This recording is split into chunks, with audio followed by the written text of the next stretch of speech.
好来，乡亲，刷落来看这个台湾第一波新冠病毒的预防射，今仔日开始做了。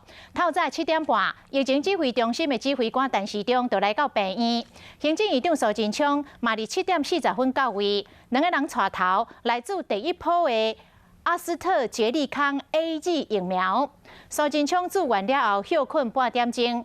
分享伊第一射的感想，伊讲做完了后无任何酸甜的感觉，状况真好。陈时中是讲做完了后感觉安心。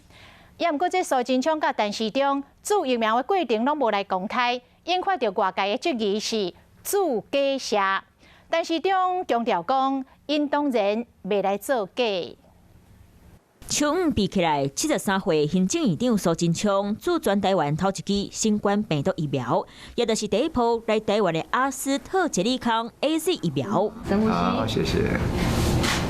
你这讲话拢足好诶。真会听。完全无感觉。真的好，谢谢。咱怀疑有做啊无？过来。 刷来第2位带头注射的人，就是疫情指挥中心指挥官卫福部长陈时中。头一批117000剂 AZ 疫苗开始做，两个人在7点40分前就到台大病院。苏贞昌疫苗注射来分享伊的感想。我刚才已经完成注射，打在左边的手背上。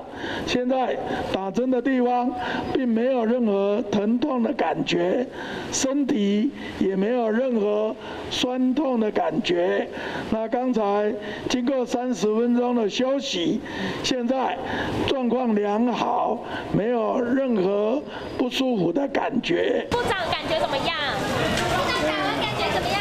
陈时中讲，疫苗注射给做安心的，按照当时换总统来做。陈时中建议，希望嘛哈，如果国产疫苗成功的话，他来打国产疫苗，那也很有意义，哈，那样也很有意义。那我们希望那国产疫苗能够成功，在7月多吧哈，如果一切都顺利的话。 台大病院院长吴明贤和疫情指挥中心专家廖一珍、张上顺公开和媒体翕因做的画面。苏贞昌和陈时中带头做，煞无开放和媒体来翕，不要提供画面，有人质疑因无影咧做。不会作假，医院也没有作假的必要哈。况且打疫苗是一件好事情哈，不需要作假。